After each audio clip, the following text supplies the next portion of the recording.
Renovation Man est une société fondée en 2017 par Jérôme Muffat et Benoît Charpentier. Renovation Man est une plateforme digitale qui accompagne ses clients dans leurs projets de rénovation. Son objectif, faire le lien et faciliter les relations entre le client et les artisans. Les grands entretiens, un podcast Imo Week. Comment fonctionne Renovation Man? Pour nous l'expliquer, Benoît Charpentier, cofondateur et Chief Operating Officer de la société. Alors, notre approche, elle repose sur deux piliers, l'innovation technologique et une présence locale, unique en son genre. Alors, en termes d'innovation technologique, on parle de quoi? On parle d'outils digitaux qui simplifient la préparation et le suivi des travaux pour les clients comme pour les artisans. En gros, on outille les clients et les artisans de manière à ce que les projets se passent au mieux. Et puis, le second pilier, ça va être cette présence sur le terrain où on déploie un réseau d'experts travaux qui sélectionnent les meilleurs artisans locaux. Et ça, c'est vraiment important. On n'est pas qu'une plateforme digitale, on a aussi des gens sur le terrain, partout en France, et qui sélectionnent les artisans sur les chantiers, sur le terrain, et qui interviennent directement chez les clients. Pour faire simple, on a analysé tout ce qui fonctionnait pas sur ce secteur, et on essaie progressivement de proposer des solutions techniques opérationnelles afin que les travaux se passent bien. Alors avec mon associé Jérôme Muffat, on a lancé Renovation Man en 2017 sur Paris et en Ile-de-France. Et puis depuis 4 ans, on a pas mal fait croître notre base opérationnelle. Et aujourd'hui, on est présent dans 9 autres agglomérations, les principales villes Nantes, Marseille, Aix, Bordeaux, Toulouse, Rouen, Mulhouse, Strasbourg, Lyon, Montpellier et Nice. On est aujourd'hui une grosse soixantaine de collaborateurs, dont une trentaine d'experts travaux sur le terrain. Et pour faire simple, on accompagne les particuliers sur tout ce qui est rénovation complète à partir de 5-6 000 euros. Donc on parle d'une réfection totale d'une salle de bain jusqu'à une rénovation totale d'un bien ou d'un petit immeuble. Donc vous faites le lien en fait entre les particuliers et les artisans. Exactement, c'est ça. Nous ne réalisons pas nous-mêmes les travaux, on est tiers de confiance. Et pour la partie travaux, on va s'appuyer sur un réseau d'artisans partenaires qui sont des artisans vraiment qu'on a sélectionnés avec beaucoup de soin, qui sont nos partenaires et qu'on chouchoute, parce qu'on n'a pas vocation à bosser avec tous les artisans. On a cette base d'artisans qui est un des principaux actifs de la société sur lesquels on va s'appuyer pour faire les travaux, et c'est les clients signent avec ces artisans. Nous, on est là en tant que tiers de confiance pour s'assurer que ça se passe bien de bout en bout. Voilà, donc on travaille en fait avec des particuliers qui nous contactent directement sur les réseaux sociaux, sur le site web. On travaille de plus en plus avec des donneurs d'ordre professionnels qui ont des besoins de rénovation aussi diffus, c'est-à-dire des investisseurs, des promoteurs, des gérants de parcs immobiliers. Et puis on travaille aussi beaucoup avec des partenaires dans l'immobilier, notamment la décoration, qui nous adressent leurs propres clients qui auraient des besoins de travaux de rénovation. Par exemple, on travaille avec des courtiers en prêt, on travaille avec des chasseurs ou des agences immobilières, et on travaille avec des banques comme le LCL, par exemple. Je suppose aussi que par rapport à la mise en place de MaPrimeRénov', notamment, les demandes de devis ont augmenté et ont bien augmenté. C'est un secteur qui progresse bien. Alors avec la mise en place de MaPrimeRénov', qui vient remplacer un certain nombre de dispositifs qui étaient peut-être moins lisibles, on a une demande assez forte de devis. Alors c'est une augmentation qui est progressive, ça s'est pas fait d'un coup d'un seul, et ça continue d'ailleurs. Il y a de plus en plus de projets. Le vrai sujet pour nous, l'enjeu, c'est le recrutement des artisans RGE, parce que dans le cas de ces dispositifs, il faut que les travaux soient faits par des artisans qui ont ce label RGE. Alors, c'est pas simple, parce que d'abord, il faut trouver des artisans RGE. Il y en a que 50 à 60 000 en France. On parle de plus de 500 000 entreprises artisanales, donc c'est à peine 10%, 10-12%. Il faut trouver des artisans RGE disponibles, parce que pareil, ils sont très, très sollicités. Il faut trouver des artisans RGE qui n'aient pas fait gonfler leurs tarifs, parce que comme ils sont très sollicités, tout ce qui est rare est plus cher, et donc mécaniquement, il y a une espèce de hausse des tarifs. Et puis, il faut aussi trouver des artisans RGE qui sont tout corps d'État, c'est-à-dire qu'ils soient capables de travailler sur plusieurs types de corps d'État. Et c'est vrai que à la base, ce label RGE, cette qualification, elle est liée à un savoir-faire. Mais bon, quand vous faites des rénovations complètes comme nous, on préfère s'appuyer sur des artisans qui sont RGE tout corps d'État, et c'est encore assez rare. Voilà. Et ensuite, il y a effectivement un enjeu administratif, parce que ces dossiers de MaPrimeRénov' ou ces deux dossiers qu'on sait traiter demandent pas mal de suivi administratif. C'est pas toujours simple. Et puis voilà. Donc on prend la vague, ça se fait bien, ça se fait progressivement. On est plutôt le vent dans le dos, effectivement. Mais la difficulté, c'est le recrutement des experts, des artisans compétents, artisans RGE. Tout à fait. Ces artisans RGE qui sont vraiment la denrée rare et un peu le goulot d'étranglement actuellement. Depuis le 1er novembre, une nouvelle méthode de calcul des DPE, diagnostic de performance énergétique, est entrée en vigueur. En quoi consiste-t-elle? La réponse de Benoît Charpentier. Alors effectivement, dans le cadre des politiques publiques visant à accélérer la transition écologique, le gouvernement a décidé d'améliorer, de renforcer et de rendre plus pertinent le DPE. Donc ça va plutôt dans le bon sens, hein, c'était une bonne chose. Alors, qu'est-ce qui s'est passé jusqu'à présent? Le DPE s'appuyait sur les factures énergétiques. Pour faire simple, hein, les dépenses constatées et pas sur les caractéristiques du bâti en elles-mêmes. Voilà. En gros, le diagnosticien, qu'est-ce qu'il faisait? Il regardait les factures de dépenses énergétiques en euros, le type d'appareil de chauffage ou de production d'eau chaude, la surface du logement, il regardait le nombre d'occupants, il rentrait tout ça dans son logiciel et il en ressortait une note qui était liée finalement à la quantité d'énergie nécessaire pour chauffer le bâtiment, le logement et produire l'eau chaude. Alors c'est une méthode qui est simple, qui est rapide, hein, qui est pas très compliquée, mais elle n'est pas très précise, elle n'est pas toujours pertinente. Par exemple, sur un même bien, imaginez un même appartement, selon que vous chauffez à 19 degrés ou à 22 degrés, la note du DPE serait très différente. Alors finalement, le logement en tant que tel, il a la même qualité intrinsèque. Donc la nouvelle méthode de calcul, hein, qui est entrée en vigueur au 1er juillet de cette année, elle s'appuie plus sur les caractéristiques intrinsèques du bien, c'est-à-dire l'année de construction, le type de bien, le type de construction, etc. Donc globalement, c'est quelque chose qui va plutôt dans le bon sens, dans le sens d'une amélioration de la précision, notamment des DPE. Mais il y a eu justement une refonte de cette mesure qui est entrée en vigueur le 1er juillet au 1er novembre. Pourquoi y a-t-il eu besoin d'une modification en fait? En fait, ce qui s'est passé, c'est que assez rapidement, pendant l'été, il y a plusieurs fédérations professionnelles qui ont remarqué et qui ont fait remonter des problèmes liés à ce nouveau DPE, dont les résultats étaient très défavorables à certains types de logements et qui ont dégradé la notation par rapport à l'ancienne méthode. Alors, c'est essentiellement le paramétrage du logiciel qui posait problème.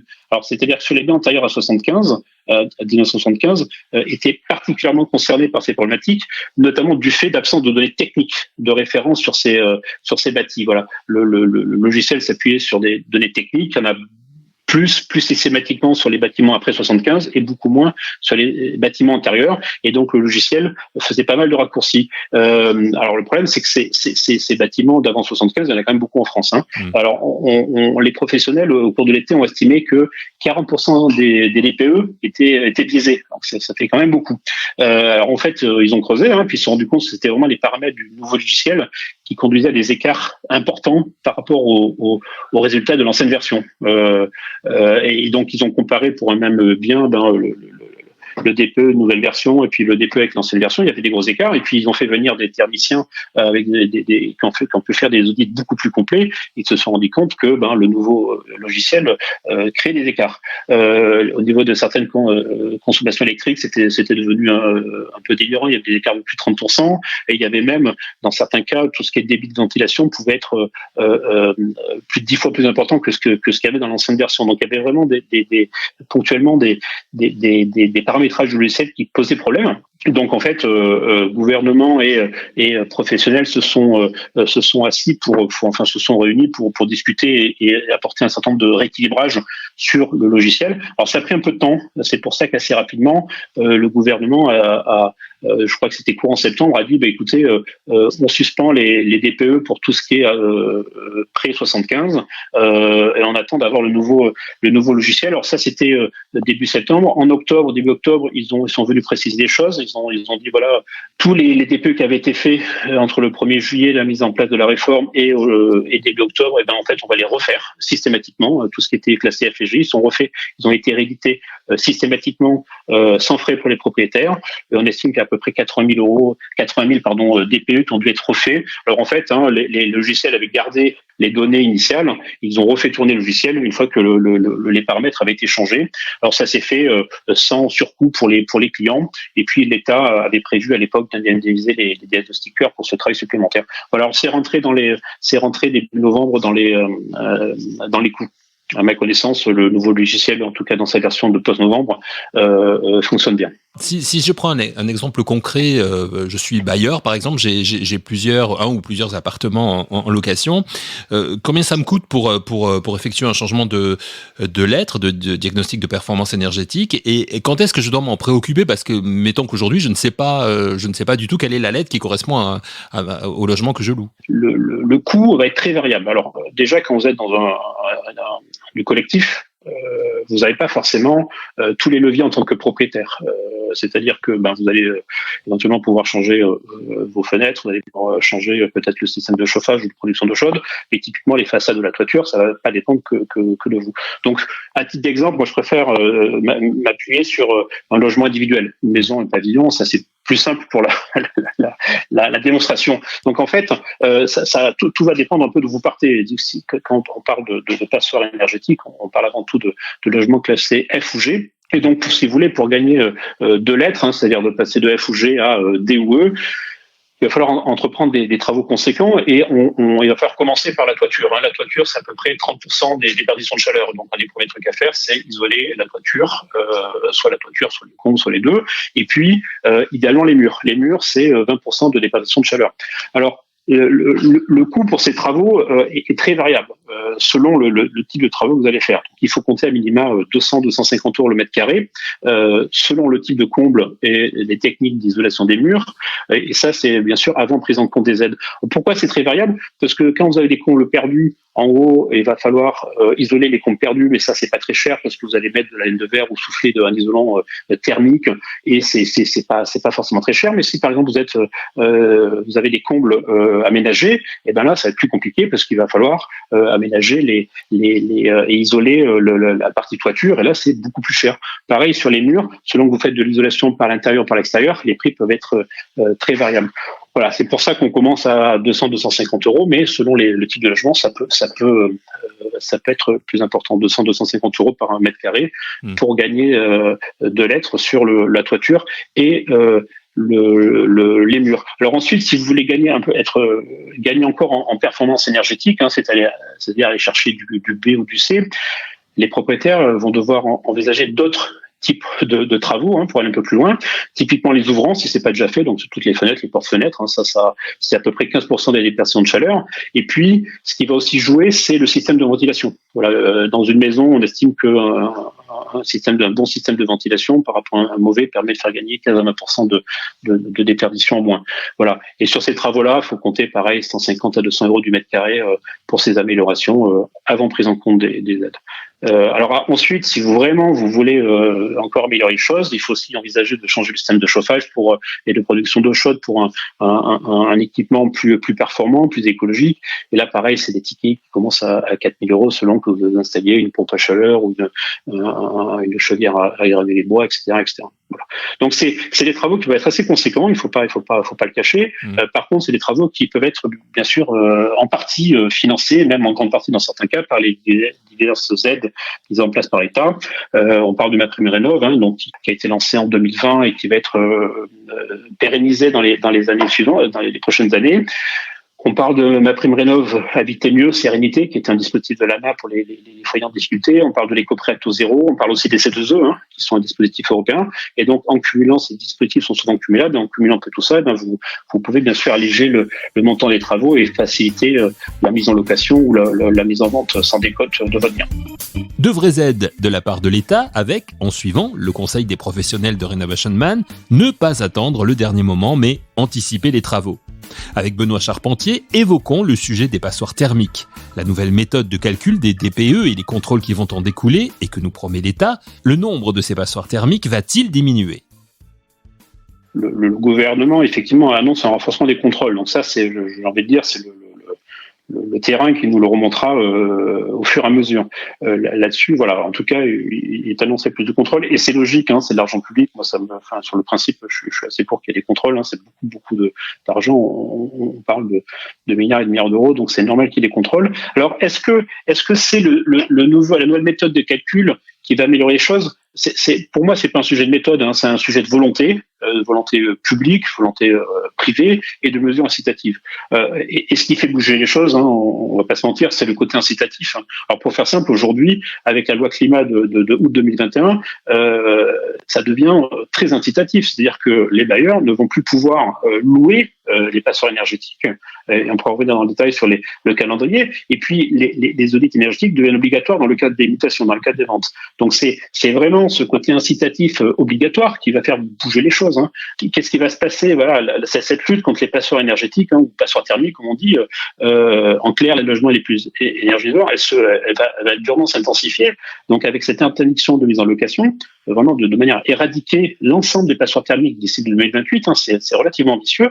Et puis il y a un effet 10 qui est moins connu mais qui existe, c'est-à-dire que assez rapidement, dès 2022, les bailleurs ne pourront plus augmenter ou indexer les loyers. de ces passoires thermiques.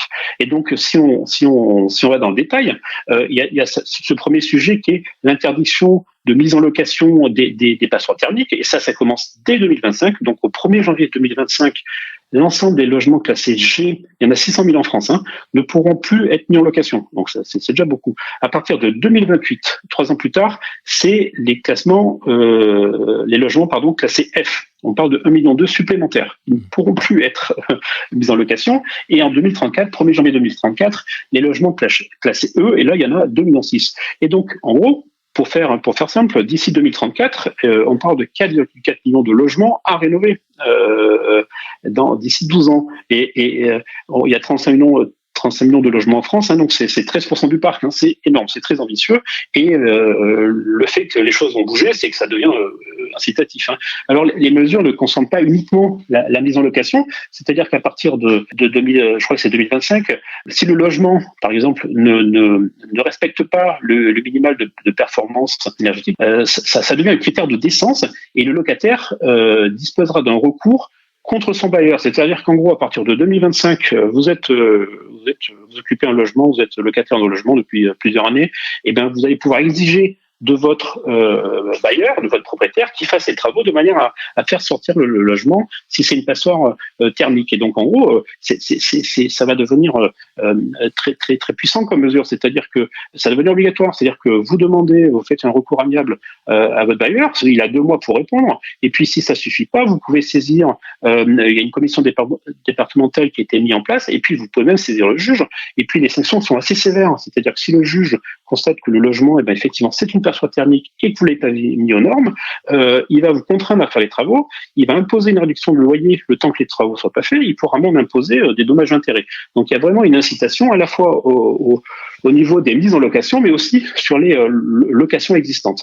Et puis, au-delà de ce mise à niveau des logements, il y a aussi une interdiction de la hausse des loyers, tout simplement. Donc en fait, à partir d'un certain moment, et ça de mémoire, c'est dès 2022, en métropole, et bien dès lors que vous êtes en passoire thermique, vous pourrez plus augmenter le loyer, vous pourrez plus les indexer, vous pourrez pas, en cas de relocation, les louer plus cher, c'est-à-dire que vous pourrez pas augmenter le loyer entre deux locataires, donc ça devient très incitatif. L'autre grosse mesure aussi, d'où l'anticipation, voilà, parce que c'est jamais le bon moment, sauf qu'à la fin, plus vous attendez, moins ce sera le bon moment. C'est toujours la même histoire.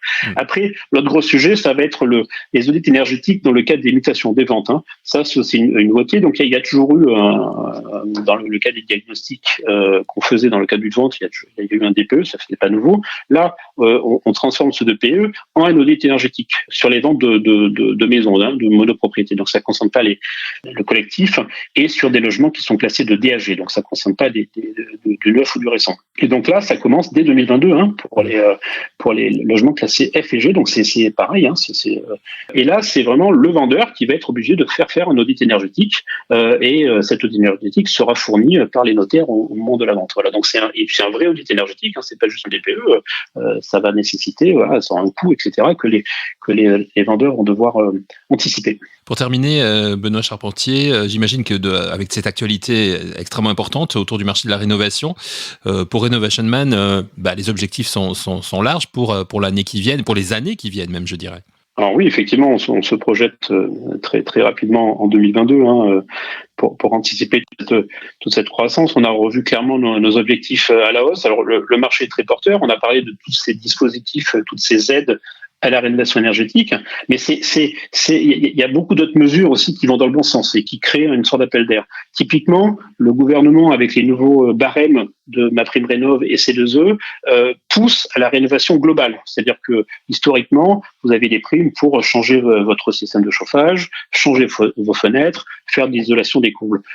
Ces travaux unitaires sont toujours aidés, mais il y a dans les nouveaux barèmes une surprime lorsque vous faites plusieurs travaux, un bouquet de travaux, donc une rénovation plus globale. Et ça, c'est une bonne chose. Pourquoi ? Parce que si on veut vraiment que la transition énergétique se fasse correctement, il faut être plus ambitieux et pas juste changer une fenêtre ou changer un système de chauffage. Donc il y a ce focus sur les rénovations globales versus des travaux unitaires. Il y a une prise en compte aussi de la complexité d'un projet de rénovation. Alors déjà, quand vous faites un projet de rénovation complexe d'un appartement, d'une maison, c'est déjà pas simple, mais donc la partie travaux à la base, c'était pas simple, mais dès lors que vous êtes sur des sujets de rénovation énergétique, il y a tout l'enjeu des dossiers et des subventions qui sont pas simples. C'est-à-dire que vous allez devoir faire des demandes, il y a un formalisme à respecter.